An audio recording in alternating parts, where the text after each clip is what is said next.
नमस्कार माऊली. हा नमस्कार सर, बोला की सर. काय नाही माऊली, सध्याच एक ग्रुपवरती मेसेज वाचला हा की 5 जूनच्या आमरण उपोषणाबद्दल अपडेट आली की हा आपलं आमरण उपोषण आहे हे 9 जूनला सुरुवात होणार आहे. त्याबद्दल हो. मला पूर्णपणे माहिती मिळू शकणार का? नाही, आता कसं झालंय की 5 जून आपण अल्टिमेट सरकारला दिलं होतं. तर अच्छा. सरकार 5 जून पासून कुठली कारवाई करते त्यानंतर 6 जूनला बसायचं ठरलं होतं. हां, हां. किंवा 5 जून पासूनच मी तिथं असणार होतो सांगलीमध्ये. तर हां. विषय कसा आहे की परत 2-3 सलग सुट्ट्या आहेत. हं. त्यामुळे कुठलीही गोष्टीची ऍक्शन आणि त्यानंतर शिवराज्याभिषेक 6 तारखेला आहे. अच्छा. त्यामुळं जे स्क्रिप्ट त्याला पाहिजे किंवा जे आपलं उद्दिष्ट सरकार दरबारापर्यंत पोहोचायला पाहिजे तो हां. साध्य होऊ पाहत नाही तिथं, अडचण येते तिथं. हां, अच्छा. आणि तर ह्या सगळ्या तांत्रिक अडचणी विचार करूनच आपण 9 तारखेला सकाळी उपोषणाला बसतोय. आपण सगळ्यांनी शनिवारी किंवा रविवारी आपण आपल्या सर्वांना सोयीनुसार त्या ठिकाणी निघावं. पुढे जातो पुढे. हां, जे प्रशिक्षणार्थी समजा 5 तारखेला तयारीनिशी निघणार होते, हां हां त्यांना अपडेट म्हणून तुम्ही समजा हा संदेश देऊ पाहता. हो, म्हणजे कसं आहे की ते सगळ्यांना प्रॉब्लेम होणार नाही की जेणेकरून आपल्याला कुठल्याच गोष्टीची अडचण निर्माण होणार नाही. नेमकं महाराज मग 5 तारखेला आपला काय प्रोग्राम असेल? 5 तारखेला प्रोग्राम मी उद्याच्याला सांगली जाणारच आहे. पत्रकार परिषद जी आहे हां. तर सरकारची मी तर संध्याकाळी 6 वाजेपर्यंत वाट बघणार आहे. अच्छा. आणि 5:30 वाजता मी पत्रकार परिषद घेणार आहे की कुठल्याही पद्धतीची सरकारची भूमिका स्पष्ट न झाल्यामुळं आम्ही 9 तारखेला आम्ही अमर उपोषण करतोय. तेव्हा मग प्रशिक्षणार्थ्यांनी सांगलीच्या दिशेने निघायचं आहे.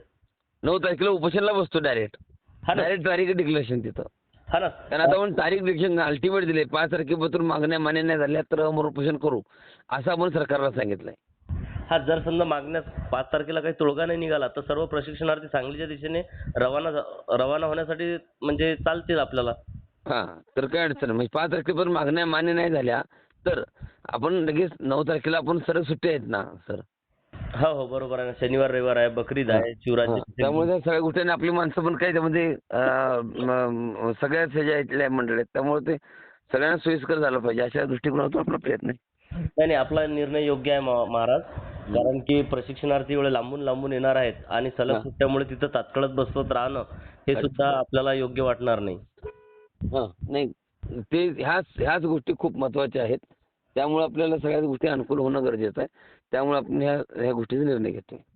ठीक आहे सर, चांगला निर्णय आहे माऊली. आणि नक्की 100% जास्तीत कारण जास्त. आपल्याला आंदोलन फेल नाही करायचं आहे. आपल्याला आंदोलनामध्ये आउटपुट काढायचं आहे. बरोबर आहे.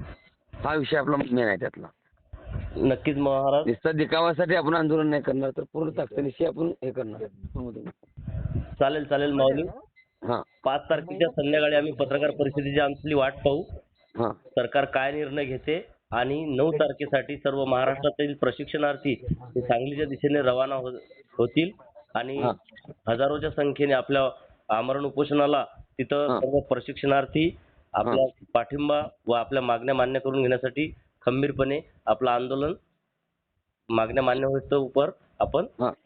सुरुवात करूया. हो सर, हो 100% काय अडचण नाही मला. धन्यवाद माऊली. आणि आपला जो लढा आहे तो काय थांबलेला नाही आहे. आपण पत्रकार परिषद घेतोय. गव्हर्नमेंटला अल्टिमेट दिलेला आहे आणि त्यातून काय निर्णय होतो त्यानंतर बाकीची गोष्टी आहेत. नक्कीच माऊली. हो सर. आपण देखील आपल्या माध्यमातून 9 तारीख फायनल झालेलं आहे आणि त्या कारण कसं आहे की सगळ्याच गोष्टीचा अभ्यास केलेला आहे आपण. बकरीद आहे, बाकीच्या गोष्टी आहेत आणि त्या सगळ्याच गोष्टी अनुषंगाने आपला हा निर्णय असणार आहे सर. नक्कीच माऊली.